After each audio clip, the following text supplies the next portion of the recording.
அருள்மிகு திரிபுர சுந்தரி உடனாய மருந்தீஸ்வர பெருமாசிரிய மண்டபத்தில் விற்றிருக்கின்ற அடியார் பெருமக்களாகிய உங்கள் அனைவர் திருவடிகளையும் வணங்கிக் கொண்டு இன்றைய சிந்தனையை தொடங்குகின்றேன். தொடர்ந்து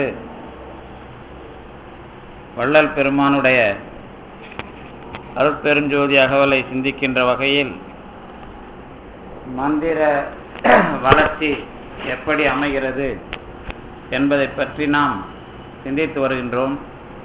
அதிலே நமச்சிவாய என்பது எப்படி நமக்கு அனுபவமாகிறது என்பதும், அதைத் தொடர்ந்து வள்ளல் பெருமான் திருவொற்றியூர் அனுபவத்தில் அருட்பெருஞ்சோதி என்பதை எடுப்பதை எப்படி மந்திர வளர்ச்சியாக எடுத்துக்கொள்ள வேண்டும் என்பதனையும் நாம் தொடர்ந்து சிந்தித்து வருகின்றோம். அதிலே சென்ற அருட்பெருஞ்சோதி அகவல் தொடர் சிந்தனையின் நிறைவாக நமச்சிவாய என்பதை நாமம் என்பதாக நீங்கள் எண்ண வேண்டும் என்றும், நமச்சிவாய என்பதை மந்திரமாக எண்ணி நீங்கள் உச்சரித்தால் அது உங்களுக்கு மலவாதனையை தருமே தவிர சிவப்பேற்றை தராது என்பது விதி என்பதையும் நான் நினைவூட்டினேன். தொடர்ந்து வள்ளல் பெருமான் இந்த ஐந்தெழுத்து மந்திரம் போன்ற அந்த அடிப்படைகளுக்கு எதிரானவர் இல்லை என்பதை நாம் ஏற்றுக்கொள்ள வேண்டும் என்ற வகையில்தான் திருவொற்றியூர் பதிகத்தில் நமச்சிவாயத்தை நான் மறவேனே என்று அவர் சொல்லுகின்ற நமச்சிவாய சங்கீர்த்தன லகரியையும், நமச்சிவாயம் கான் நாம் பெறும் துணையே என்று சொல்லுகின்ற அந்த இடங்களிலெல்லாம் நாமம் நமச்சிவாயம் கான் என்று அவர் அதை பற்றி தெளிவுபடுத்துகின்றார் என்பதையும் நீங்கள் அமைத்துக் கொள்ள வேண்டும். உடன் நாம் திருவாசகத்தை இணைத்து சிந்திப்பது அதற்காகத்தான். பொதுவாக நம்முடைய அனுபவ வரலாற்றிலே நாம் காரைக்கால் அம்மையார் மந்திர விதியை நமக்கு அமைத்து தருகிறாரா என்று கேட்டால், அப்படியே நேரிடையாக நாம் காரைக்கால் அம்மையாரில் மந்திர அடிப்படைகளை பெற முடியாது. ஏனென்றால் அது அன்பு என்பதை பற்றி பேசுகிற அல்லது மக்களை நேரிடையாக அனுபவிக்கிற ஒரு நடைமுறையில் குடும்ப அமைப்பிலே இருந்து வருகிற ஒரு அமைப்பு. ஆனால் எல்லா மந்திரங்களையும் தெரிந்து கொண்ட திருமூலர் இந்த யோகம், கலை, இது மாதிரி எல்லாவற்றையும் தெரிந்து கொண்ட திருமூலர் இதெல்லாம் வேண்டாம், அன்பே சிவமாவது என்பதை தெளிவாக நாம் இந்த உலகத்தில் அனுபவிக்கலாம் என்பதை சொல்லுகிறார். அப்போ அருட்பெருஞ்சோதி என்பதை மந்திரமாக சொல்லுகின்ற வள்ளல் பெருமான் அதனோடே தான் தனிப்பெருங்கருணை என்பதாக அந்த சொல் தொடரையும் அமைக்கிறார்.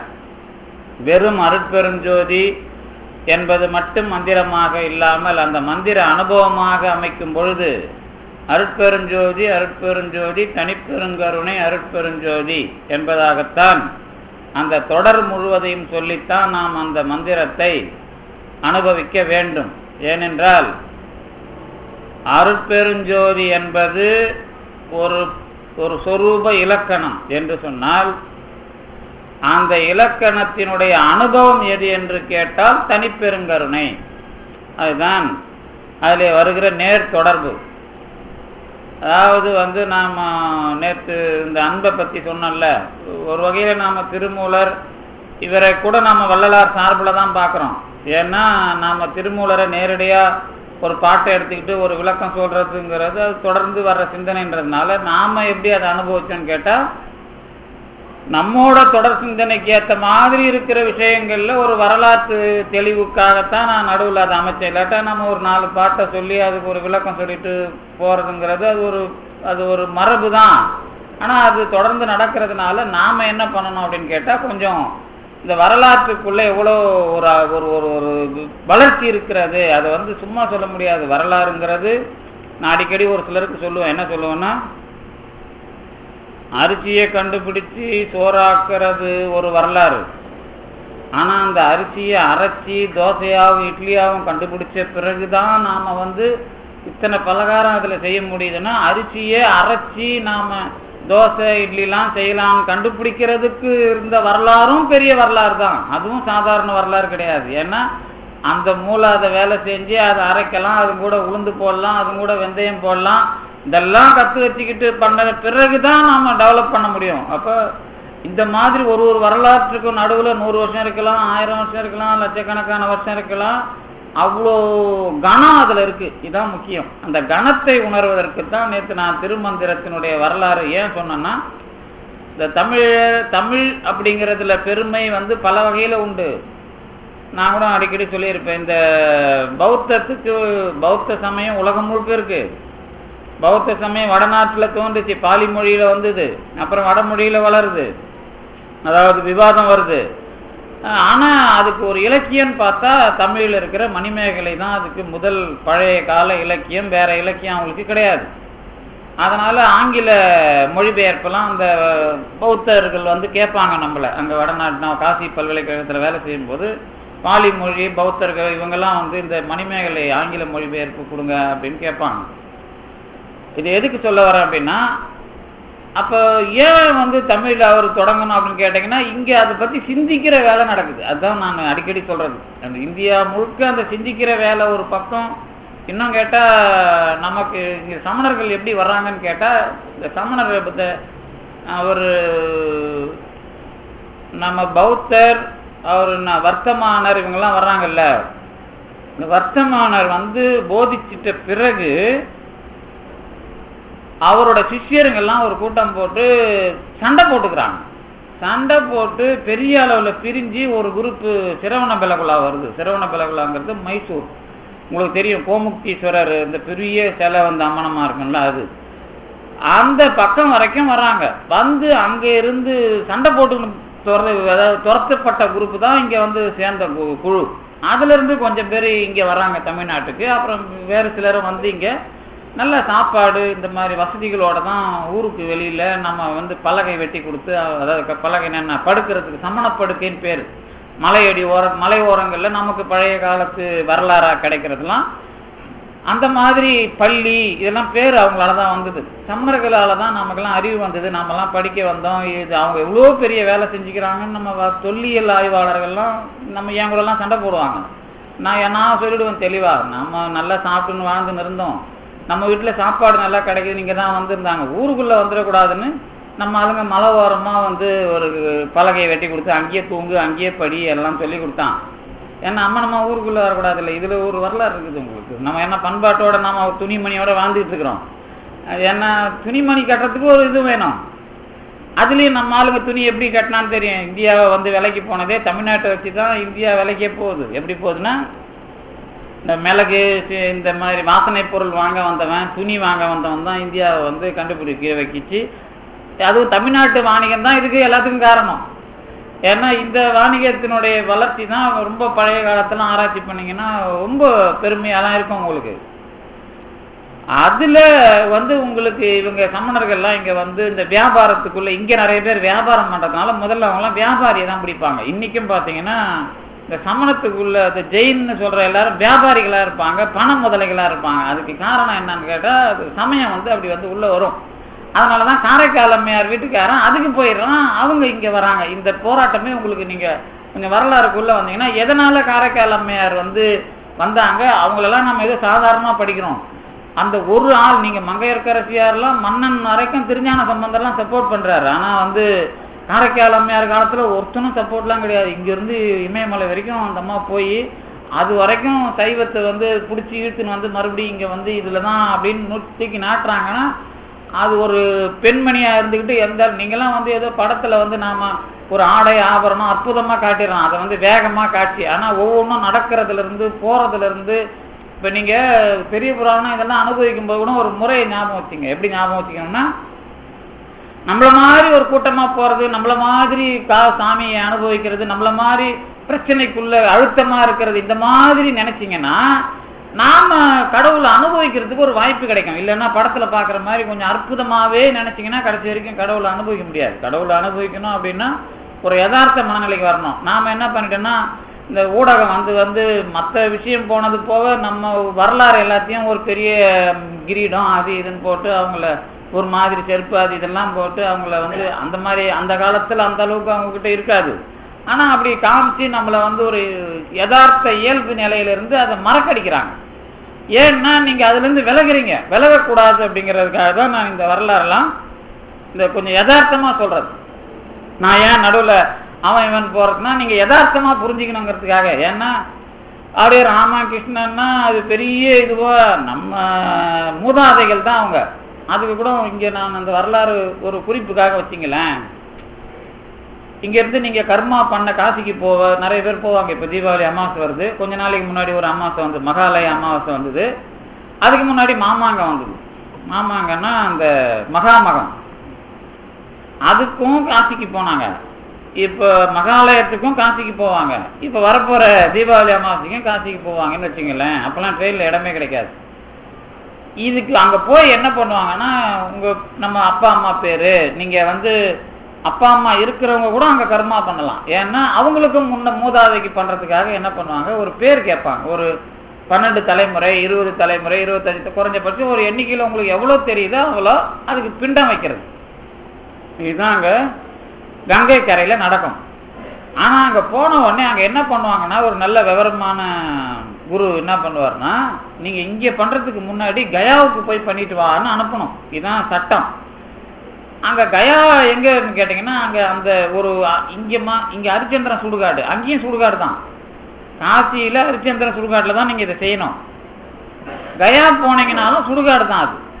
அந்த சுடுகாடு ஒட்டி ஓடுற நதிக்கு பேர் பல்குனி நதிம்பா. பல்குனி நதி, அதில் தண்ணி இருக்காது, ஆனால் நதி இருக்கும். இப்போ இருக்குது. ஆனால் இந்த வருஷம் பார்த்தீங்கன்னா கடுமையான தண்ணி வட இந்தியாவில், அது நிறைவான தண்ணி இந்த வருஷம்.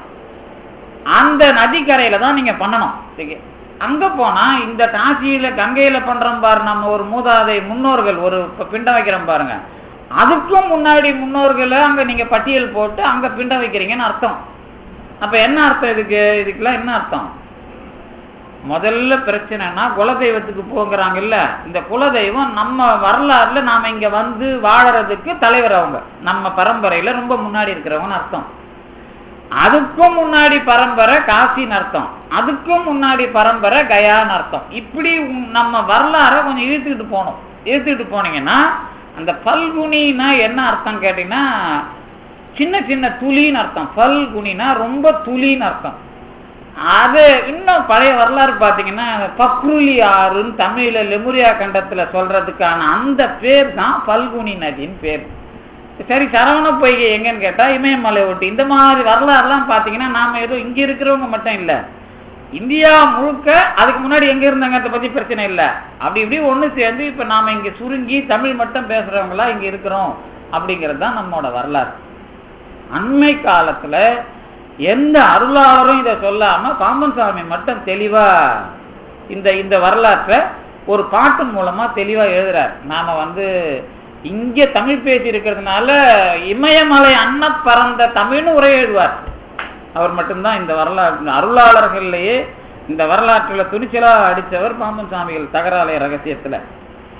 இந்த வரலாறுலாம் எதுக்கு சொல்ல வரான் அப்படின்னு கேட்டீங்கன்னா, இந்த அனுபவத்துல உள்ள போறதுக்கு நமக்கு இவ்வளவு பெரிய பாரம்பரியம் இருக்குதுன்னு பெருமைக்கு இல்லை. இது இவ்வளவு பெரிய வழிகளை எல்லாம், அது வழினா இவ்வளவு பெரிய சிக்கல்களுக்குள்ள எல்லாம் புகுந்து புகுந்து புகுந்து மக்களை வாழ வைக்கிறதுக்கு நம்மளை வச்சுக்கிட்டு கடவுள் எவ்வளவு பாடுபட்டாங்கிறதான் இதோட வரலாறு. இங்க இருந்து பேசினா நம்மளை வாழ வைக்கிறதுக்கு கடவுள் படுற பாட்டுக்கு கொஞ்சம் தோல் கொடுக்கிறவங்கள தான் நாம. இதுதான் விஷயம், வேற ஒன்றும் இல்லை. கொஞ்சம் தோல் கொடுக்கறதுனால தான் அதுக்கு ஒரு இடம் இது. அதனாலதான் இந்த சிதம்பரத்தை ஒட்டி இருக்கிற ரேடியஸ் அதுக்குள்ள பிறந்தாதான் நீங்க இந்த பெரிய கடவுளை அனுபவிக்க முடியும் அப்படின்னு தெளிவா போட்டு அடிக்கிறார் பாம்பன் சாமி.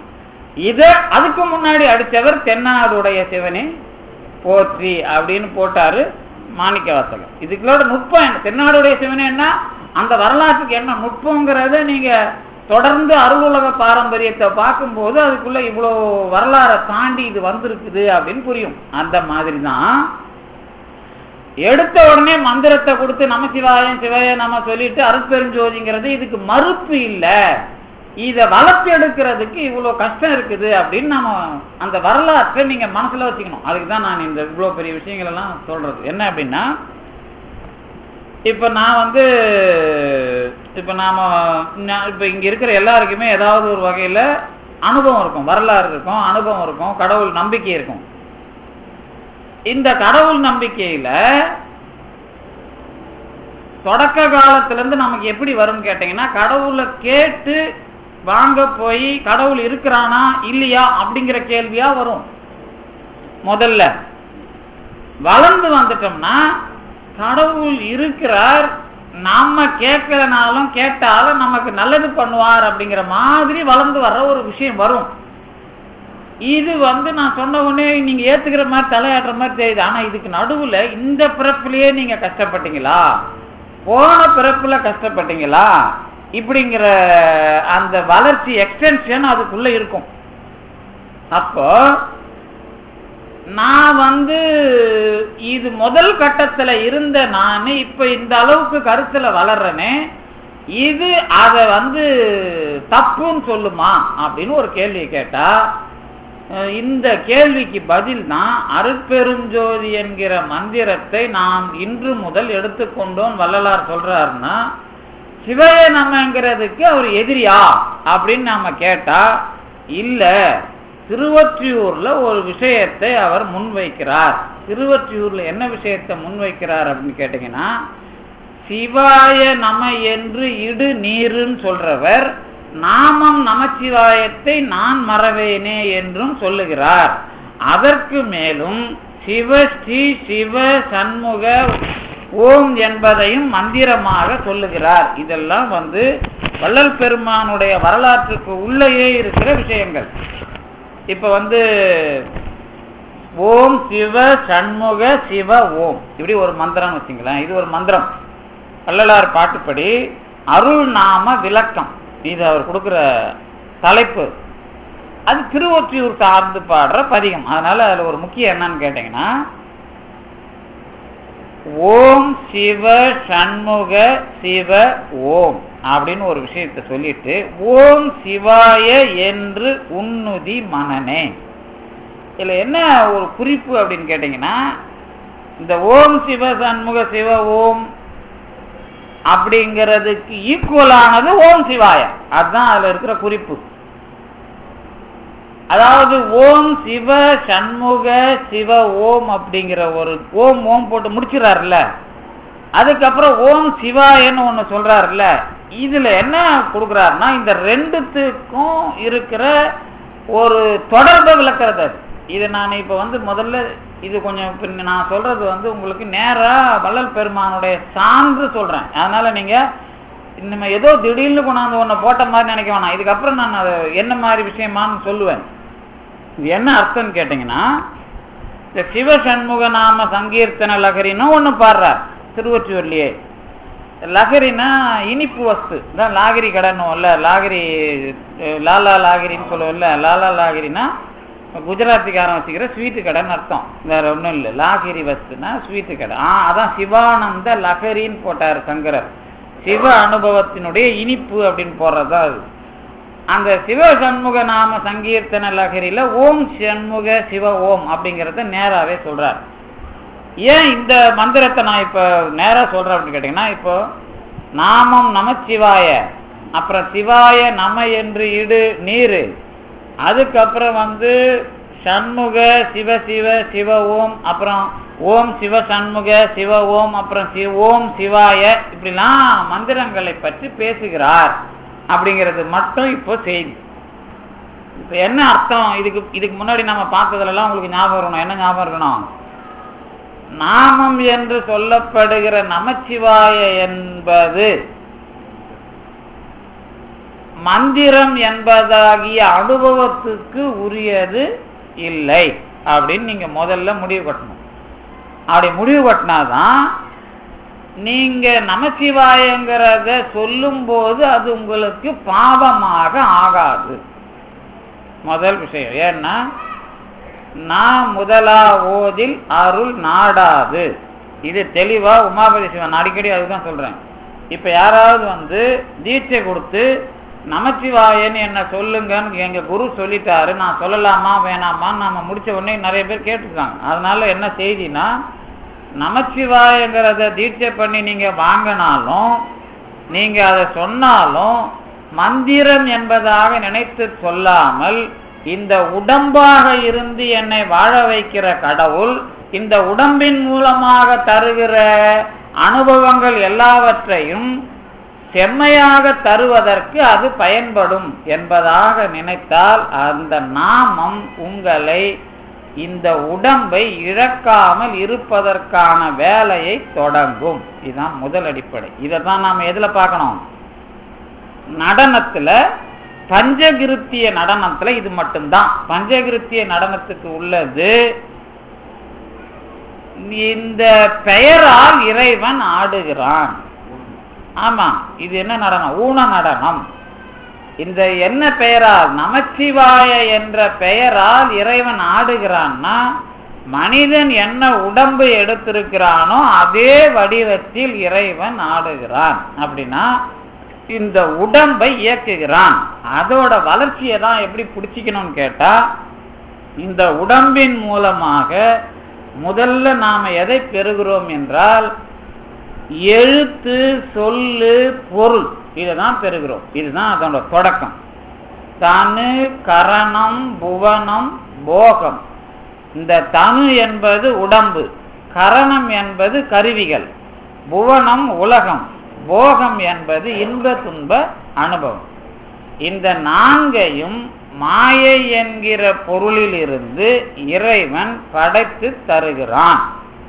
இந்த படைத்து தருகிற விஷயத்தை வெளியிலே இருப்பது உலகம், உடம்பாக இருப்பது நான் என்று நாம் சொல்லுகிறோம். இந்த ரெண்டும் உடம்பும் உலகமும் இணைகிற அடிப்படையில் ஆடுகிற நடனம்தான் பஞ்சகிருத்தியம் அல்லது ஊன நடனம்.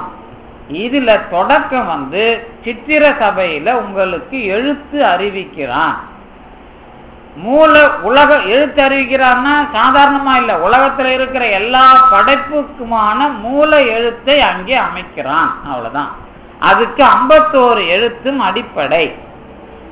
அதுல நாம ஞானம் பெறுவதுதான் தாமிர சபை.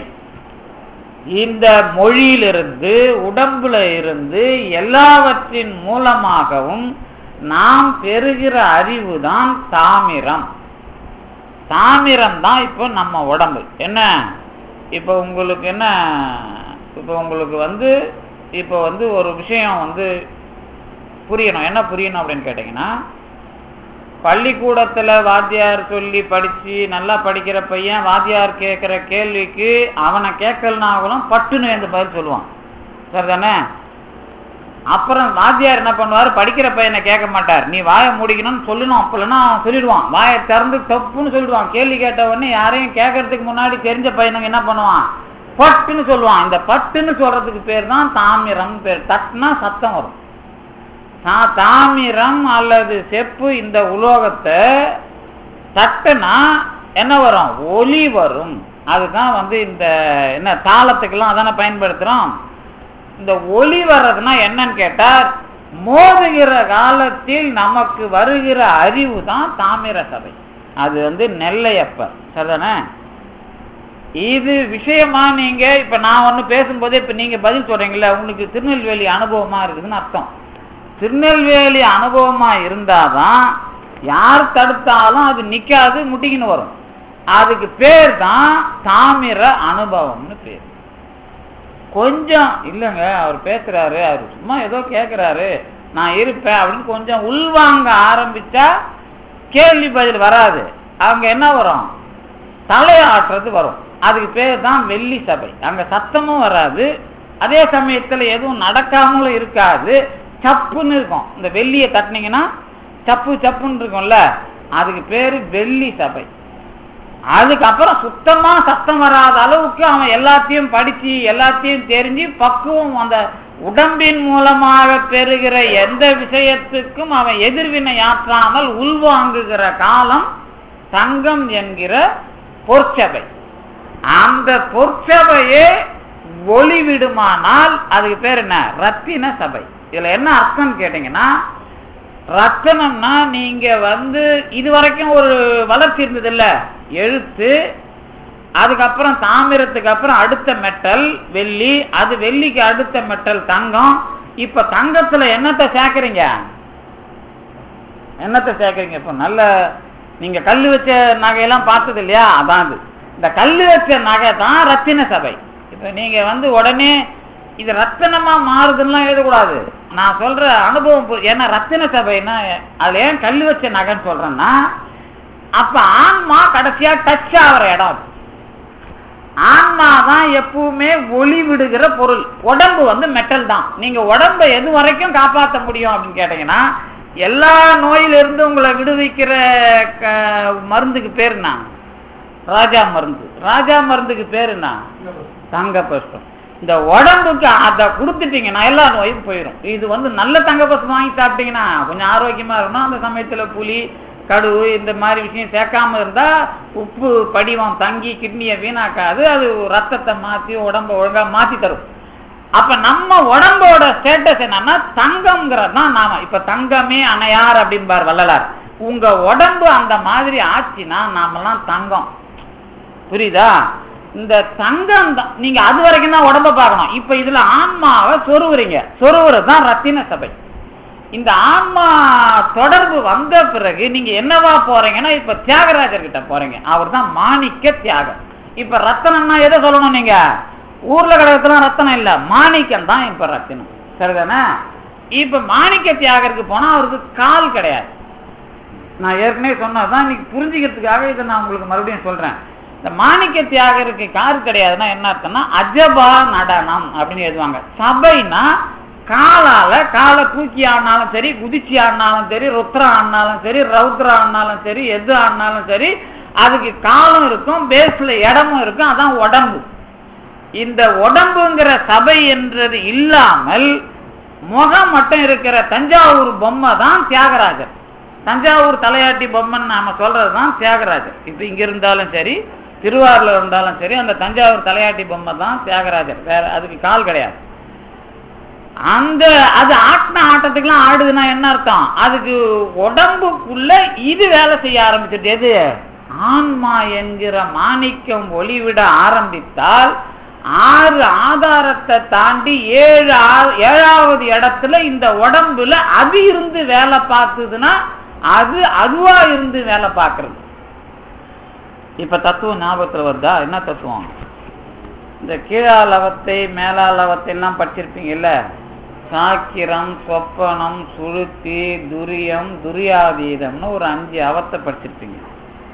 சாக்கிரம்னா புருவ மத்தி, சொப்பனம்னா தொண்டை, அப்புறம் சாக்கிரம், சொப்பனம், சுழுத்தி அப்படின்னா தூக்கம், அது இதயம், அப்புறம் துரியம் கொஞ்சம் தொப்புளுக்கு நேரா, துரியாதீதம் மூலாதாரம் சொல்லுவோம்.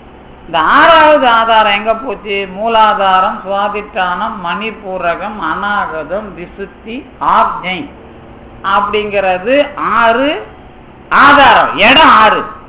ஆனா இந்த சாக்கிரம், சொப்பனம், சுழுத்தி, துரியம், துரியாதீதம் அப்படிங்கிறது 5 அவஸ்தை.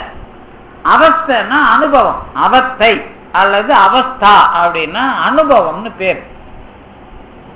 நனவோட இருக்கிற அனுபவத்துக்கு ஜாக்கிரதையா இருந்தா நனவோட சொர்ணையோட இருன்னு அர்த்தம். அப்புறம் கொஞ்சம் தலை அப்படி இறங்குச்சுன்னா சொப்பனம்.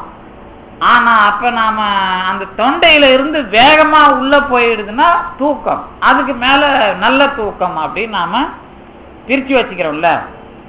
நனவு, கனவு, தூக்கம், பெருந்தூக்கம் இப்படிலாம் நாம பிரிச்சு இந்த 5 அவஸ்தையை பிரிக்கிறோம். பெருந்தூக்கத்துக்கு அப்புறம் தான் நம்ம இந்த உயிர் படங்கள் அப்படிங்கிற மாதிரி சொல்றோம்ல. ஆதாரம் வரும்போது 6. மூலாதாரம் அந்த கீழே எலும்பு கூட்டுக்கு கீழே, சுவாதிஷ்டானம் கொஞ்சம் மேல, அதுக்கப்புறம் முறையா இதயம், அப்புறம் தொண்டை, புருவ மத்தி, சகசிராரம் தலை, நம்ம 6 சொல்றோம்ல. இந்த 6ஓட நீங்க என்ன பண்ணக்கூடாது? இந்த 5 தொடர்பு படுத்தக்கூடாது. இந்த 5ங்கிறது தினம் போயிட்டு வர்றது. இதுல என்ன வரும்? ஊன நடனம் வரும். தியாகராஜர் வரும்போது ஆதாரம் வரும். இப்ப புரியுதா வேறுபாடு? நான் என்ன இதெல்லாம் நீங்க போட்டு இவ்வளோ, அதாவது இதுதான் இதுன்னு நீங்க அந்த கோடு பிரிச்சு பார்த்தீங்கன்னா தான் இந்த என்ன முறையில இவங்க போறாங்க அப்படிங்கிறது தெரியும். இதெல்லாம் நீங்க 6 ஆதாரத்தையும் படிச்சிருப்பீங்க, 5 அவஸ்தையும் படிச்சிருப்பீங்க. ஆனா இதுக்குள்ள தொடர்பு என்னன்னு தெரியாது. 5 அவஸ்தை வரும்பொழுது உடம்பு சம்பந்தமாக நாம இருந்து அனுபவிக்கிற அனுபவங்கள், ஆதாரம் சொல்லும் போது ஆன்மா உடம்பில் இருந்து தான் செய்கிற வேலைகள். இப்படி கொஞ்சம் பிரிச்சிங்கன்னா தான் இதுக்கு நடுவுலையே வித்தியாசம் இருக்குது, நாம அந்த விவரத்துக்கே போகலன்னு தெரியும். இப்ப நீங்க உட்காந்துக்கிறீங்கன்னு வச்சுங்களேன், உடம்பு சாஞ்சி இப்படி ஆடி கீடி கேட்டீங்கன்னா சாக்கிரம் சொப்பனம் அவஸ்தையில் இருக்கீங்கன்னு அர்த்தம். ஆனா ஒண்ணுமே பண்ணாம நீங்க உடம்ப வேலை வாங்கிட்டு உக்காந்தீங்கன்னா ஆதாரத்துல இருக்கிறீங்கன்னு அர்த்தம். இப்ப நீங்க தியாகராஜரா நடராஜரா நீங்க தான் முடிவு பண்ணீங்க. தியாகராஜரா இருந்தா உடம்பு நீங்க வேலை வாங்கிட்டு இருப்பீங்க. இப்ப உடம்பு உங்களை வேலை வாங்குது. இது சாக்கிரம் சொப்பன அவஸ்தை. புரியுதா? இதுதான் வேறுபாடு தியாகராஜருக்கும் இந்த பஞ்சகிருத்திய நடராஜருக்கும் உள்ள வேறுபாடு. முடிச்சிட்டேனா? இதுக்கு அப்புறம் இந்த திருவொற்றியூர்ல என்ன விஷயம் அப்படின்னு கேட்டீங்கன்னா, இந்த தியாகராஜர் மற்ற மாணிக்க தியாகர், எந்த மாணிக்க தியாகர், திருவாரூர் தியாகராஜர் மாதிரி கிடையாது. 7 தலம் அதுக்கு கிடையாது. ஒரே தலம் தான் திருவொற்றியூர்.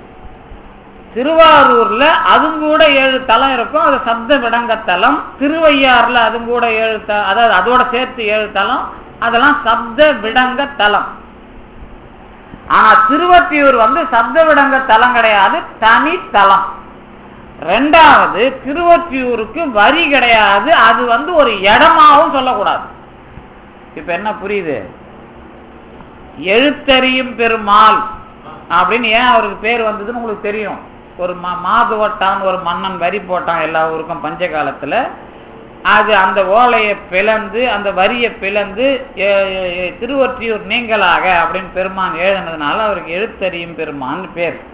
யாருக்கு? திருவொற்றியூர் படம்பக்க நாதருக்கு இருக்கிற பேர் எழுத்தறியும் பெருமாள்னு ஒரு பேர் இருக்கு. அது இந்த ஊருக்கு வரி கிடையாதுன்னா என்ன அர்த்தம் அப்படின்னு கேட்டீங்கன்னா, ஒரே இடம் 2 பேர் எப்படி வரி கட்டுவாங்க அப்படின்னு அர்த்தம் இருக்கு. தியாகராஜர்ல காலில ஆன்மா ஆதாரத்துல இருக்குதுன்னு சொன்னல, இந்த ஆதாரம் ஒண்ணு வரும்பொழுது உடம்பும் இருக்கும் ஆன்மாவும் இருக்கும். அந்த இடத்துக்கு உடம்ப வச்சு ஒரு வரி உண்டு. உடம்பு தான் இடம் வச்சுங்களேன். இந்த இடத்துல எப்படின்னு கேட்டீங்கன்னா, திருவொற்றியூர்ல இறைவன் ஆன்மா 2 பேரும் வேலை செய்வாங்க. ஆனா அந்த இடத்துல உங்களுக்கு 2 பேரை வச்சு பண்ணலாமா ஒரு ஆளை வச்சு பண்ணலாமா அப்படின்னு கேட்டீங்கன்னா அங்க முடிவு பண்ணக்கூடாது அப்படிங்கிறது மட்டும் இப்ப நிறுத்துங்க. ஏன்னா அதுல ஒரு சின்ன குழப்பம் வந்திருக்குது. அந்த குழப்பத்தை இன்னைக்கு என்னால தீர்க்க முடியாது. அதுல என்ன குழப்பம் அப்படின்னு கேட்டீங்கன்னா, திருவொற்றியூர் அனுபவம் முடிவு மட்டும் சொன்னீங்கன்னா அதுல என்ன குழப்பம்னு உங்களுக்கு தெரியும். திருவொற்றியூர்ல என்ன அனுபவம்னு கேட்டீங்கன்னா, உடம்பு புத்து உயிர் இந்த 3ம் நீங்க போய் வணங்குற இடம். இப்ப இப்ப திருவாரூர் போனீங்கன்னா இறைவன் லிங்கத்தை வணங்குறீங்க அதானே. அதுக்கப்புறம் திருவாரூர்ல இன்னொரு வரலாறு வருது. என்ன வரலாறு வருது? உடம்ப பார்க்காம உயிரை வச்சு பார்த்தீங்கன்னா மாட்டோட உடம்பு மனுஷனோட உடம்புன்னு ஏற்றத்தாழ்வுலாம் வராது. எங்க? திருவாரூர்ல என்ன வருது? மாட்டோட உடம்பு மனுஷனோட உடம்புன்னு உடம்ப வச்சு வேறுபாடு பார்த்தீங்கன்னா அது தப்பு. உயிரை வச்சு பார்த்தீங்கன்னா அதுவும் உயிர் இதுவும் உயிர், அதுலயும் ஒரு வேறுபாடு. அந்த உயிர் வேற இந்த உயிர் வேற. ஆனா அந்த உயிருக்குள்ளே இறைவன் இருக்கிறான், இந்த உயிருக்குள்ளே இறைவன் இருக்கிறான். இறைவனை நோக்க 2ம் சமம். புரியுதா? நீங்க இந்த வரலாறுலாம் படிக்கும்போது நான் என்ன நுட்பத்தோட சொல்றேன்னு புரிஞ்சுக்கணும். உயிரை நோக்கினாலும் வேறுபாடு. என்ன வேறுபாடு அங்க? என்ன வேறுபாடு? உயிரை நோக்கினா என்ன வேறுபாடு? அந்த உயிரோட பக்குவம் வேற, நம்ம மனித உயிரோட பக்குவம் வேற. வளர்ச்சி தானே, நம்ம மாற்றோட உயிரோட நம்ம வளர்ச்சி தான். இந்த மாடுங்கிற உடம்புங்கிறது கண்டிப்பா வேற, மனிதன்கிற உடம்பு கண்டிப்பா வேற, உயிரும் வேற ஆயிப்போச்சு. ஆனா எல்லாத்தையும் சமமா பார்க்கணும்னா எதை வச்சு பார்க்கறதுனா, இறைவன்கிற ஒரு ஆளு ஏற்றத்தாழ்வு இல்லாம எல்லா உயிருக்குள்ளேயும் இருக்கிறவன், அவன் சமமானவன். அதனால நீங்க அங்க சமமா பார்த்து நீதி சொல்லுங்க அப்படின்னு சேக்கிழார் எழுதின மனுநீதி சோழனுடைய வரலாற்றை வள்ளல் பெருமானும் விரிவா அதை மனு நீதியை இப்படி பார்க்கணும் அப்படின்னு எழுதுறாரு. இறைவனை வச்சு நீதி சொன்னாதான் சமமா சொல்ல முடியும் அப்படின்னு வள்ளல் பெருமான் அந்த இடத்த வச்சு எழுதுறாருல.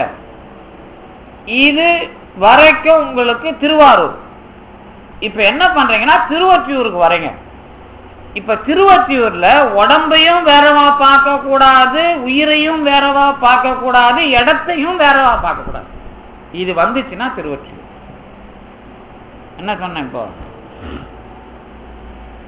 பாம்போட புத்து தான் அந்த லிங்கம். படம்பக்க நாதர்னா பாம்பு புற்று தான் வந்து லிங்கம். அங்க வந்து கல்லாலான லிங்கம் கிடையாது, பாம்பு புத்து தான் திருவொற்றியூர் லிங்கம். சரிதானே? அதுதானே கார்த்திகை மாசத்துல 3 நாள் அந்த இது கவசத்தை திறந்து வைப்பாங்க, புனுகு எண்ணெய் சாத்துவாங்க, அதுதான் போய் அடியார்கள்லாம் வாங்கிட்டு வந்து பூசிப்பாங்க. இதுதான் வழிபாடு, அபிஷேகமே கிடையாது. அது வந்து கார்த்திகையில புனுகு எண்ணெய் போடுறது தான். அந்த புத்து தான் இலிங்கம். இந்த படம்பக்கநாதருடைய வரலாற்றுல என்ன விஷயம் கேட்டா, படம் அப்படின்னா பாம்பு, அந்த பக்கம்னா அது வாழற சூழல், புத்து, பாம்பும் புற்றுமாக இருக்கிற இறைவன் அர்த்தம். பாம்பு உயிர் ஒண்ணு உண்டு, பாம்போட உடம்பு ஒண்ணு உண்டு, பாம்போட புத்து ஒண்ணு உண்டு. இந்த மூணும் இறைவன்கிற ஒரு ஆள்ல சமமா கலந்ததுனால வழிபடப்படுகிறது. அப்ப என்ன அர்த்தம்? இந்த இடத்துல மட்டும் நீ எதையுமே வேற வேற பார்க்க கூடாது, அதனால வரி கிடையாது. இதெல்லாம் யாரு? இப்போ நீ எல்லா காலத்திலையும் இறைவன்கிறவன் உள்ள இருக்கிறான், ஒவ்வொரு ஆளுக்கும் தான் வரி போடுவேன், இறைவனுக்கு வரி போட முடியாது இல்ல. இப்போ இறைவன் இது எல்லாத்திலையும் கலந்துட்டான், இந்த ஊருக்கு எப்படி வரி வரும்? இப்ப நீங்க அந்த இடத்த கொஞ்சம் இந்த விளக்குறவங்க வேற வேற மாதிரி விளக்கி இருப்பாங்க. எனக்கு வந்து அதுல இருக்கிற கேள்வி ஒன்று கேட்பீங்கல்ல, இது இப்படின்னு, அந்த தடை இல்லாம நான் வந்து விளக்கம் உங்களுக்கு கொடுக்குறேன். இன்னும் வேற வேற மாதிரிலாம் விளக்கம் சொல்லுவாங்க. என்ன சொல்லுவாங்கன்னா, அங்க இறைவனை நோக்க வரி கிடையாது, இறைவனும் ஆன்மாவும் ஒன்னா இருக்கிறதுனால வரி கிடையாது, இப்படிலாம். அதாவது நம்ம வந்து பூசி மொழுகிற வேலைலாம் வரும். அது இல்லை இதுல. எது இல்லை? ரொம்ப தெளிவா எந்த காலத்திலும் இறைவனுக்கு வரி கிடையாது. நீங்க எதுக்கு வரி போடுவீங்க? கோயிலுக்கு வரி போடுறீங்கன்னா உங்க வழிபாட்டு கோயிலுக்குன்னு வரி போடுவீங்க. இப்ப நான் ஒரு கோயிலுக்கு வரி போடுறேன்னு, எப்படி அது? நான் கோயில் வரலாறு எப்படி அது? இது இந்த பக்கம் திருப்புவோம். கோயிலோட வரலாறு எது அது தெரியல நமக்கு. இப்ப திருக்கோயில் ஒண்ணு இருக்குன்னு வச்சுங்களேன். திருக்கோயிலுக்கு தல வரலாறு எழுதும் போது என்ன எழுதுவோம்னா, தல வரலாறு எழுதுவீங்களோ இல்லையோ, கோயில் வரலாறுனா என்ன அப்படின்னு கேட்டீங்கன்னா, இப்ப காஞ்சிபுரம் கோயில் வரலாறுன்னா, காஞ்சிபுரத்தோட கோயில் வரலாறு அம்மாவே மணலால் பிடித்த லிங்கம், ராமேஸ்வரத்தை கேட்டா ராமன் பிடித்த லிங்கம், இப்படிலாம் சொல்லுவோம்ல.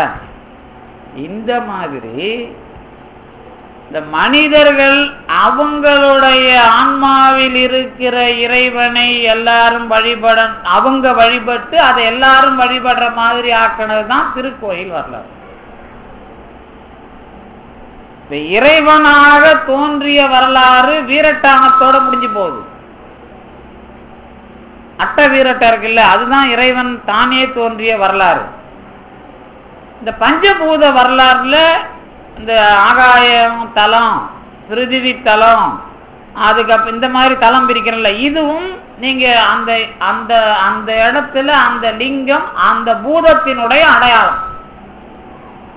பஞ்சபூதத்தை முதல்ல அனுபவிச்சுட்டு, வீரட்டானத்தை அனுபவிச்சுட்டு, அதுக்கப்புறம் சப்த விடங்க தலத்தை அனுபவிச்சுட்டு, அதுக்கப்புறம் திருவொற்றியூர் எழுதினீங்கன்னா மரணமில்லா பெறுவாள்.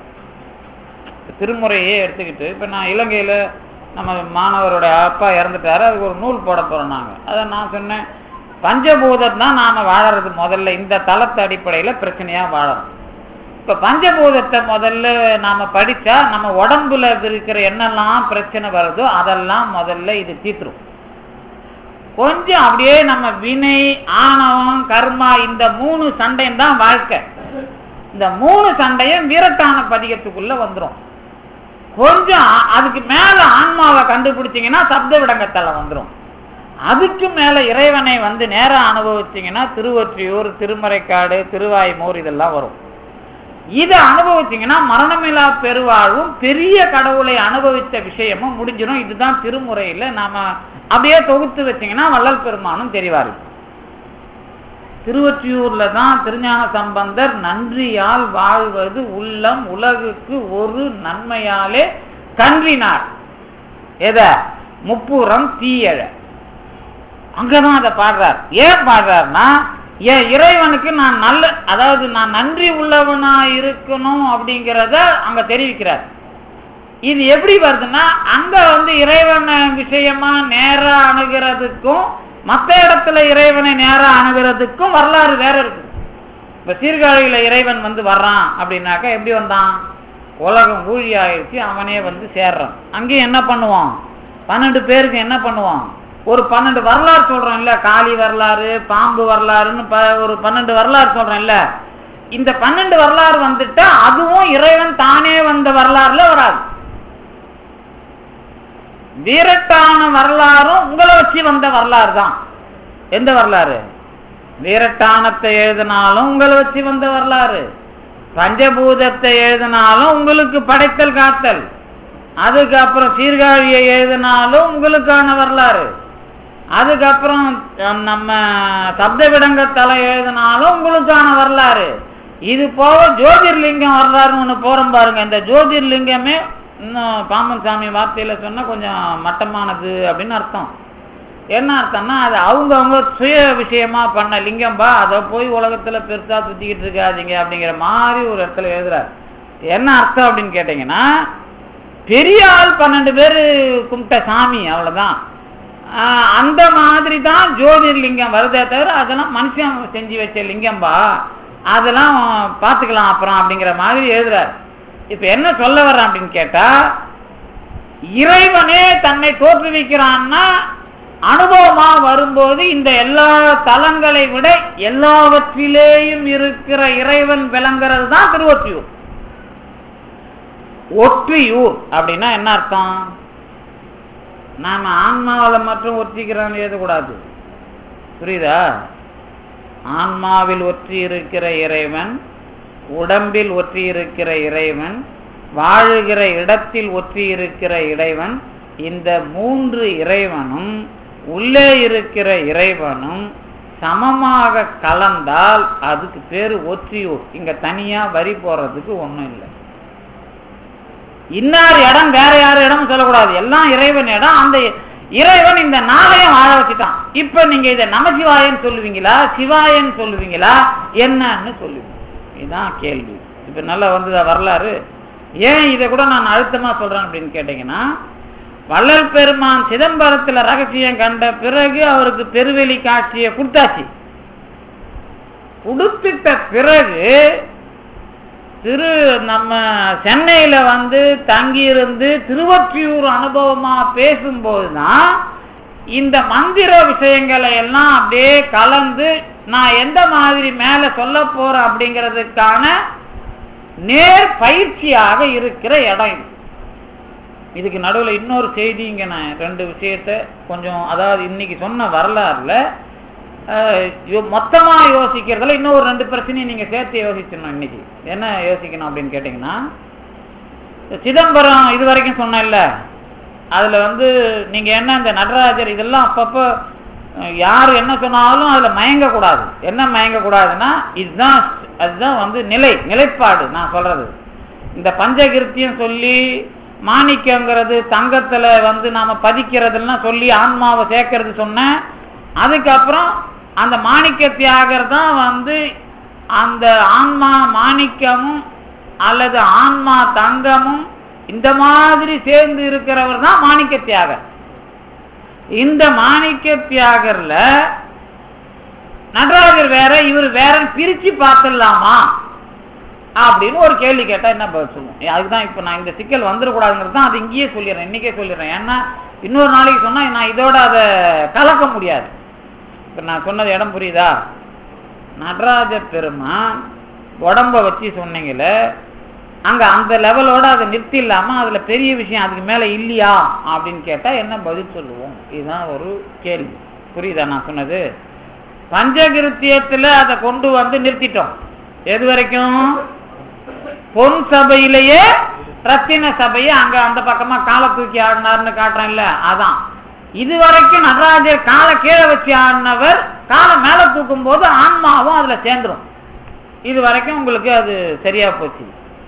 இதுக்கு அப்புறம் என்ன அப்படின்னு கேட்டீங்கன்னா, அடுத்த விஷயம் இந்த அந்த தில்லை கோவில் அந்த ஓடு நரம்பு தசை இதெல்லாம் வச்சுதான் அடையாளமா அந்த பொன்வே இந்த விஷயம் எல்லாம் தெரியும்.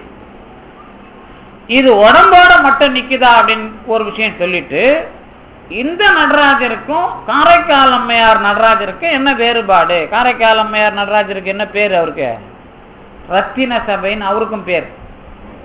ரத்தின சபைனா என்ன அப்படின்னு கேட்டா, அந்த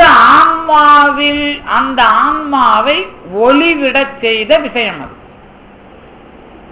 மாணிக்கங்கிறத தில்லையில நாம ரத்தின சபைன்னு மாத்தி எழுதுறோம்ல, மாணிக்கத்துக்கும் ரத்தினத்துக்கும் கொஞ்சம் வித்தியாசம் நான் சொல்றேன். இப்ப வைரம் அப்படின்னு வச்சுங்களேன். வைரம் எது? வைரம் கார்பன் ரொம்ப நாளா இருந்தா ஒளி விடும். மாணிக்கம் எதுன்னு கேட்டா அதுவும் கார்பன் அல்லது விஷம். இந்த என்னது பாம்பை என்ன சொல்லுவோம் நாம? பாம்போட விஷம் புரதத்தோட செறிவான புரதம் தான் பாம்போட விஷம். இந்த செறிவான புரதம் நம்ம ரத்தத்துல நேரா சேர்ந்தா இறந்துடும். அதையே குடல்ல செரிக்க வச்சுட்டா அது நமக்கு வைத்தியம், நோய் நீக்கிற வைத்தியம். இதுதான் அந்த பாம்பு விஷத்தோட தன்மை. அதைத்தான் இன்னும் கொஞ்சம் வைத்தியர்கள் பயன்படுத்தி புற்றுநோயெல்லாம் நீக்கிறதுக்கு பாம்போட விஷத்தை பயன்படுத்துறது ஒரு கேள்வி. அது மாணிக்கம் வரைக்கும் வரும். இந்த பக்கம் ரத்தினங்கிறது கார்பன் அல்லது கரி ஒளிப்பொருளாக மாறுவது ரத்தினம்.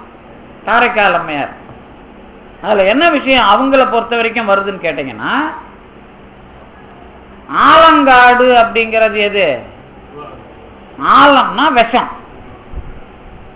ஆலம்ங்கிறது மரம் ஒண்ணு, இன்னொன்னு விஷம். இந்த விஷமுள்ள காடுங்கிறது அதுதான் ரத்தினங்கிற பேர்லயே அந்த வாழிடத்திலேயே ஒளிப்பொருளாக மாறுவது.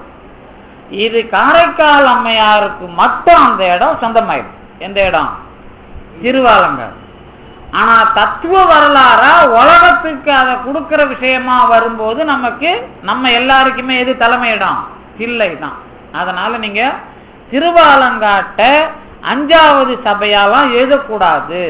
5வது சபை தில்லையிலேயே முடிஞ்சிட்டா இந்த 5 சபையையும் உடம்பு சபையாவே நீங்க சொல்லி முடிச்சிடவும் முடியாது. ஏன் அப்படின்னு கேட்டா, இந்த தில்லையில நீங்க நடராஜரை நேரா பஞ்சகிருத்தியமா ஊன நடனமா பார்க்கிற அதே இடத்துல ரகசியம் என்கிற விஷயமா ஒரு கூடுதலான வேலை உண்டு. ரகசியம்னா என்ன அப்படின்னு கேட்டீங்கன்னா, நீங்க தீட்சிதர்கள் காட்டுறது மட்டும் ரகசியம் இல்லை. இப்ப தில்லைக்கு போனீங்கன்னா நடராஜரை வழிபட்டுட்டு இப்ப எல்லாரும் நீங்க ரகசியம் பார்த்துருப்பீங்க, இங்க இருக்கிற எல்லாருமே பார்த்துருப்பீங்கன்னு நினைக்கிறேன். நீங்க எப்படி பார்த்தீங்கன்னு தனித்தனியா கூப்பிட்டு கேட்டா, மேலே ஏறி நின்று பார்த்தீங்களா கீழே இருந்து பார்த்தீங்களான்னா அவங்களுக்கு இந்த தில்லையிலே இருக்கிறவங்களுக்கு ஒரு சூட்சமம் தெரியும். தில்லையில இருக்கிறவங்க சிதம்பர ரகசியத்தை எப்போதும் அடிக்கடி போய் நின்று உடனே பார்க்குற மாதிரி ஒரு கலை வச்சுக்கிறாங்க. எப்படின்னு கேட்டா, கீழே நின்று பார்க்கறதுல ஒரு இடம் அந்த ஓரமா நின்று அதை நேரா, அதாவது மேல இருந்து பார்க்கறத விட அதிகப்படியா தெரியும் கீழே இருந்து பார்த்தீங்கன்னா அந்த இடம். நீங்க அங்க போய் நிற்கும் போது அந்த மகளிர் எல்லாம் கொஞ்சம் சேர்ந்து நின்று பார்ப்பாங்க. அந்த கூட்டமா இருந்த அந்த இடத்த பிடிச்சிங்கன்னா தெரியும். அதுல என்ன தெரியும்னா இந்த வில்வம் தங்கம் பதிச்சது சரசரமா இருக்கிறது. அத நீங்க நின்னு பாக்குறது இடத்த வச்சு பாத்தீங்கன்னா அதுல சிலருக்கு பூ தெரியும், சிலருக்கு லிங்கம் கூட தெரியலாம். ஏன்னா உங்களுக்கு அந்த ஒளி பட்ட உடனே எது மேலலாம் ஒளிப்படுதோ அந்த வடிவம் தெரியும். ஒரு உதாரணம் சொல்றேன், அதுதான் ஒரு உதாரணம் தான் அது. இன்னும் நீங்க நடராஜரை வெளியவே பாக்குறீங்கல்ல, நடராஜரை கூட நீங்க எல்லாரும் போய் நின்று பாத்தீங்கன்னா அதுல சரியா நமக்கு தூப தீபத்துல தெரிய மாட்டாரு. ஆனா அவருக்கு போடுற ஆபரணம் போடுறாங்கல்ல, நகை, மாணிக்க கல்லு, அந்த மரகத கல்லு, ஏகப்பட்ட விஷயம் போடுறாங்கல்ல ஒவ்வொரு காலத்துக்கும், அதுல ஒளி நம்ம மேல படும். அப்ப நீங்க சிவசிவன் அதாவது மார்புல தொங்குறது தெரியும், திருச்செவியில இருக்கிறது தெரியும், தலையில இருக்கிறது, உங்களுக்கு எதுவோ உங்களுக்கு அந்த பிரதிபலிப்பு உங்களை அடையும். இது சில பேருக்கு அனுபவமா இருக்கும், சில பேருக்கு சிரிப்பு தெரியும், சிலருக்கு காலில் தொங்குறது தெரியும். இந்த மாதிரி ஒளி எதிர் பிரதிபலிப்பு நம்மளை அடையும். அதே மாதிரி பின்னாடி ரகசியத்தையும் அந்த மாதிரி நீங்க பார்க்கலாம். ஆனா வள்ளல் பெருமான் பார்த்தது அந்த வெறும் இது மட்டும் இல்ல, அது என்ன குறியீட்டுல காட்டுறாங்களோ அந்த குறியீட்டுக்கான பொருளை பார்க்கிறார். அது எப்படி ரொம்ப தெளிவா உங்களுக்கு சொல்லணும்னா, அண்மை காலத்துல நமக்கு கொஞ்சம் முன்னாடி வாழ்ந்த பாரதியார் தான் அதை ரொம்ப தெளிவா எழுதுறார். பாரதியார் வள்ளலாரை எழுதல, வள்ளலார் பாட்டு அவருக்கு ரொம்ப பிடிக்கும். அந்த மன்றோ வந்தப்ப மன்றோ நாடகத்தை வள்ளலாருடைய இந்த இந்த சிற்றபை நடன பாட்டை தான் அப்படியே மாற்றி மன்றோவை திட்டத்துக்கு பயன்படுத்துறான். அதுல பாரதி வள்ளலார் பாட்டு பாராயணம் எல்லாம் பண்ணுவான். அவங்க பொண்ணு எழுதுது, அந்த குள்ளச்சாமிங்கிற ஒரு சித்தர்கிட்ட போய் அவர் கையை பிடிச்சிக்கிட்டு, நீ அழுக்கு மூட்டை வச்சுக்கிட்டு பைத்தியக்கார மாதிரி திரியிற, நீ எல்லாம் பைத்தியக்காரன் கிடையாது, உன்னை உலகத்தை ஏமாத்திட்டு திரியிற, நீ ரொம்ப பெரிய ஆளு, இந்த சூட்சுமத்தை எனக்கு சொல்லுன்னு அவரை கேட்கவே அவர் கையை பிடிச்சி அவர் அந்த பெருவெளி தரிசனத்தை காட்டுகிறார். இது பாரதி ஒரு 3 பாட்டுல எழுதுறான், 1 பாட்டு 2 பாட்டுல 3 பாட்டுல எழுதுவான். அப்புறம் பாரதி இன்னும் 2-3 சித்தர்களோட பழகினது. இதெல்லாம் நான் எதுக்கு சொல்ல வரேன்னா, யதார்த்தமா நீங்க இந்த பெருவெளி அனுபவம்னா என்ன, ரகசிய அனுபவம்னா என்னன்னு தெரிஞ்சுக்கிறதுக்கு இது உதவும். அதுக்காக சொல்றேன்.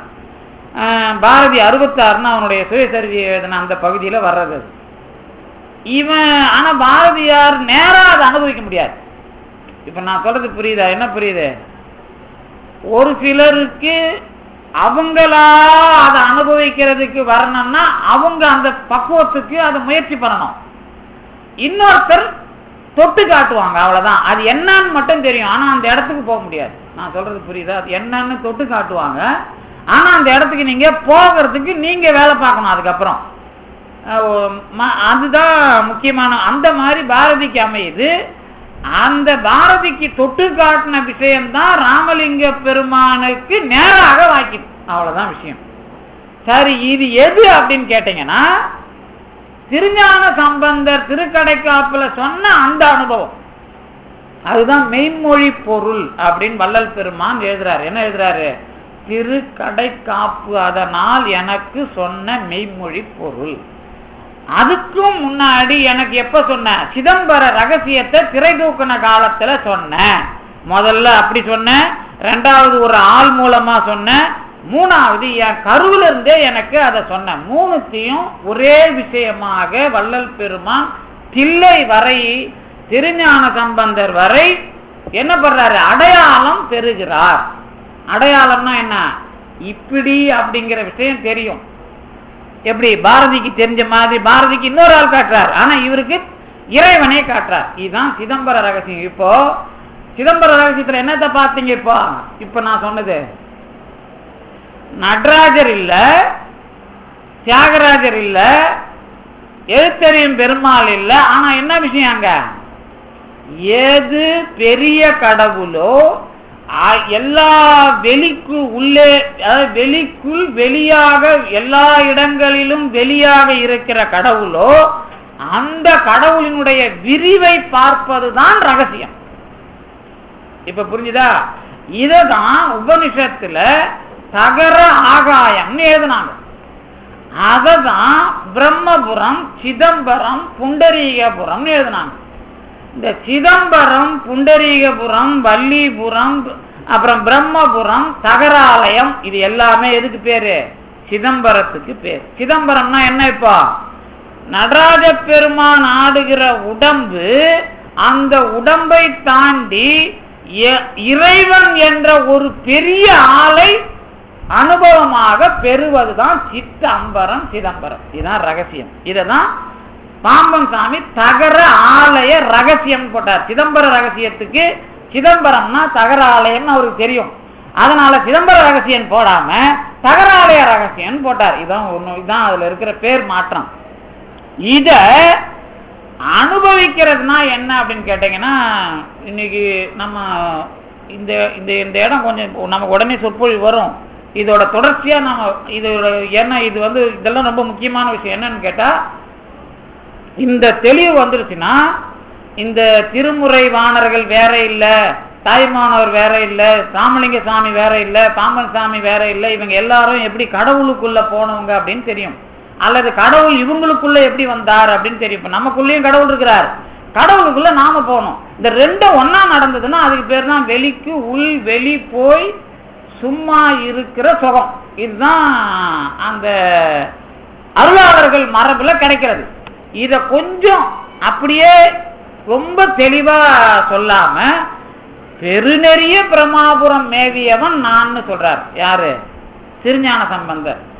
இந்த அனுபவத்தை திருஞான சம்பந்தர் பெற்றதுனாலதான் அவரை முருகன் எழுதிட்டாரு அருணகிரிநாதர். இப்ப என்ன அர்த்தம் அதுக்கு? முருகன்னா என்ன அர்த்தம்னா, முருகன் என்ன அர்த்தம் கேட்டீங்கன்னா, நம்ம ஊர்ல நாம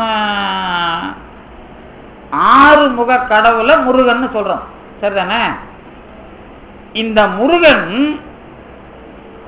6 முகம் தான் முழு பெரிய கடவுளுக்கான முழு வடிவம். இது உங்களுக்கு காட்டுறதுக்காக வடிவம். ஆனா இந்த 6 முகத்தையும் ஒரு வடிவமா காட்டினாலும் அது எங்க இருக்குது? சண்முக தெய்வமணி, உள்முக சைவமணி. அதுதான் அது. தன்முக துய்யமணி, உன்முக சைவமணி, சண்முக தெய்வமணி. இதுதான் கந்தகோட்டத்துல வள்ளல் பெருமான் முதல்ல அறிமுகப்படுத்துறது. இதுக்கு என்ன அர்த்தம் கேட்டீங்கன்னா, பெரிய கடவுள் நீங்க உடனே முருகன் இவன் சிவனுக்கு புள்ள அப்பா அப்படிலாம் சண்டை போடக்கூடாது. இது பெரிய கடவுளோட வடிவம்பா. சிவன் பெரிய கடவுளான்னு கேட்டா சதாசிவம் 5 தொழில் செய்யறது, அது நடராஜரா வரும்போது அதை அனுபவிக்க வைக்கிறது. அதுவே பெரிய கடவுள் வடிவமா நான் சொன்னா முருகன் சொல்லணும். இதுதான் விஷயம். இதுல சிவன் பேருன்னு சொல்லக்கூடாது, முருகன் பேருன்னு சொல்லக்கூடாது, நடராஜரும் பேருன்னு சொல்லக்கூடாது. இப்ப நீங்க வள்ளலார அனுபவிக்கணும்னா அதுக்கப்புறம் இந்த 6 முகத்தை என்னவா நீங்க இப்படிலாம் நினைக்க கூடாது. அது என்ன அர்த்தம் கேட்டா, இந்த பெரிய கடவுள் இந்த அதாவது அண்ட பகுதியின் உண்டை பிறக்கம் சொல்ற இந்த பூமி சார்ந்த அண்டம் இல்லாம விரிந்த அண்டங்கள் எல்லாவற்றிலும் இருக்கிற அந்த வெளிதான், மாணிக்க வாசகர் சொல்ற வெளிதான் நான் என்று சொல்லுகிற இதய குகையில் இருக்கிறது. இந்த குகையில் இருக்கிற கடவுளுக்கு பேரு குகேசன் பேர். இப்போ குகை அனுபவத்தை பெற்றவன் யாரு? திருஞான சம்பந்தன். அதனால முருகன் அறிவிக்கிறார் அருணகிரிநாதர். அவர் ஏதோ ஏனோதானான்னு சொல்லல, உலகத்துல இப்படி சொன்னாதான் இவனுக்கு புரியும் அப்படி சொன்னார். இப்ப புரியுத என்ன சூட்சுமாதுன்னு? முருகன் என்று ஏதோ கடவுள் அவதாரம்லாம் எடுக்க மாட்டாரு, முருகன் அவதாரம்லாம் இல்ல, நீங்க பின்னாடி வந்த தத்துவத்தை வச்சுக்கிட்டு பாக்குறது வேற. அனுபவத்தில் பெரிய கடவுளை பெற்றவன் அந்த பெரிய கடவுளினுடைய பெயரால் நான் சொல்றது ஒரு அடையாளம் அர்த்தம். இவ்வளவுதான் விஷயம். இப்போ திருஞான சம்பந்தர் பெற்ற அனுபவம் தான் நேர் உருவம் வள்ளலாருக்கு. இதுதான் கடைக்காப்பினால் சொன்ன மெய்மொழி பொருள். இத நேர வள்ளலாருக்கு முதல்ல காட்டினது சிதம்பர ரகசியம், திரை தூக்கின காலத்துல. இத வள்ளலார் பிறந்த காலத்துல கருவுல இருந்த காலத்திலிருந்தே வளர்த்து எடுக்கிறான். இந்த 3 ஒன்னா சேர்ந்து இது தானா வெளியே வரணும். அந்த வந்ததுக்கான இடம் தான் திருவொற்றியூர். இந்த 3 விஷயமும் உங்களுக்கு இப்ப நான் படிக்கிறேன், நீங்க பேசுறீங்கன்னு வச்சுக்கலாம். 1000 தான் பேசினாலும், இப்ப எங்க காலேஜ்ல இருந்து ஒரு பையன் சொற்பொழிவுக்குலாம் அடிக்கடி போவான். திடீர்னு அந்த ஸ்கூல் படிக்கிற காலத்துல தமிழ் வாத்தியார் எங்க காலேஜுக்கு வந்தார். அவர் சொன்னார், இந்த பையனை நான் தான் வளர்த்தேன், இந்த பையனை நான் தான் வளர்த்தேன், இவ்வளவு சொற்பொழிவு இந்த மீட்டிங் எல்லாம் போறதுக்கு நான் தான் காரணம். உடனே அந்த பையனுக்கு கோவம் வந்து, ஐயோ அவர் நான் தான் சொல்லுவாரு. நீயும் சொல்லாத, எனக்கு தெரியும் யாரையும் வளர்க்க முடியாது. அவனை வளர்க்குறது கடவுளோட வேலை. ஏன்னா நான் சொற்பொழிவு 1000 தான் பண்ணாலும், நான் என்னத்தான் காதில் ஊட்டினாலும் அல்லது எனக்கு காதில் ஊட்டினாலும் எனக்கு நான் இப்போ எனக்கு வாத்தியா இருக்கிறாருன்னு வச்சுங்களேன். இப்போ அவர் 100 பேருக்கு பாடம் எடுத்திருப்பாரு. சரவணன் அவரால் பெரிய ஆள் ஆனாருன்னா எனக்கு கோபம் வருமா? வராது. ஏன்னா உலகம் பற்றி தெரியும் எனக்கு. இப்போ 1000 பேருக்கு பாடம் எடுத்தார, எத்தனை பேர் யாரும் சரவணன் மாதிரி வரலையப்பா? ஆமா இல்ல, ஆமா. சரி, அப்ப எப்படி சரவணன் மட்டும் இப்படி தெரிஞ்சாரு? அதான்பா அவரை பிடிச்சி பெருமான். அவருக்கு வந்த பிரச்சனை எல்லாம் யாருக்கு வந்தது? அப்படி வந்ததுனால அப்படிலாம் கத்துக் கொடுத்தானா கடவுள்? அப்படித்தான் கத்துக் கொடுப்பான். இந்த மாதிரி கத்துக் கொடுக்கிற வேலை தான் திருவொற்றியூரில் நடந்தது. அப்ப திருவொற்றியூருங்கிற களம், அதுக்கு முன்னாடி ஒரு ஆளுக்கு பாடம் கத்துக் கொடுத்தது யாருக்கு? சுந்தரருக்கு. அவர் தான் நாங்க பெருமானோட ஃப்ரெண்ட் இல்ல, திருவாரூர்காரரு. அப்ப திருவாரூர்காரருக்கு திருவொற்றியூர்காரர் கொடுத்த அனுபவத்தை அதை தாண்டி உலகத்துக்கு கொள்கையா சொல்லணும்னா வள்ளலாருக்கு எவ்வளவு பெரிய விஷயங்களை திருவொற்றியூர் சார்ந்த இடத்தில் பெருமான் கொடுப்பான். அப்ப கொடுத்தான்னு சொன்னா இப்ப அவரு நமச்சிவாயங்கிறதுல இருந்து அருட்பெருஞ்சோதி வரைக்கும் சொல்லணும். அதனாலதான் திருவொற்றியூர் பதிகத்தோட தொடக்கத்திலேயே நாமம் நமச்சிவாய, அதுக்கு அடுத்தது சிவாய நம, அதுக்கு அடுத்தது சிவசண்முக சிவவும். இந்த சிவசண்முக சிவவோம்ங்கிறத சிவாயமாவும் பாரு. அதுக்கப்புறம் என்னது, நீ அருட்பெருஞ்சோதிக்கு தான் வரணும். ஆக என்ன அர்த்தம் அப்படின்னு கேட்டீங்கன்னா, உடம்பு உயிர் அப்புறம் வாழுகிற புற்று இது எல்லாம் அனுபவமா மாறுறப்ப இதுல எந்த பிட்டும் சீயாவும் இல்ல, பாவாவும் இல்ல, யாவாவும் இல்ல, நாவாவும் இல்ல, மாவாவும் இல்ல, எல்லாமே அருட்பெருஞ்சோதியும் தனிப்பெருங்கருணையுமாக இருக்கிறது. இதுதான் ஒற்றை பெருநெறி. இப்ப என்ன அர்த்தம்? இப்ப நீங்க நமசிவாயவா சொன்னா உடம்போட நின்னுடும், அது பஞ்சகிருத்தியம். கொஞ்சம் சிவாய நம்ம சொன்னா ஆன்மா வரும். ஆன்மாவை தாண்டி சிவாய சொன்னா பெருமான் வருவான். அதை தாண்டி பெருமான்கிற வேறவா இல்லாம, உடம்புங்கிறது வேறவா இல்லாம, வாழற இடம் வேறவா இல்லாம, எல்லாமே இறைவனை அனுபவிக்கும் போது பேர் இல்லாம அனுபவமாக அருட்பெருஞ்சோதி என்கிற ஒற்றை நிலையும் தனிப்பெருங்கருணை என்கிற அனுபவ நிலையும் அமைகிறது. அதுக்கான களம் திருவொற்றியூர். இந்த மந்திர வளர்ச்சியை இதனுடைய அனுபவ கருத்தில் நாம் தொடர்ந்து அடுத்த வார சிந்தனையில் சிந்திக்கலாம் என்பதை சொல்லி இந்த அளவிற்கு தந்து நிறுத்திய திருவருளுக்கும் குருவர்களுக்கும் நன்றி கூறி விடைபெறுகின்றேன். நன்றி.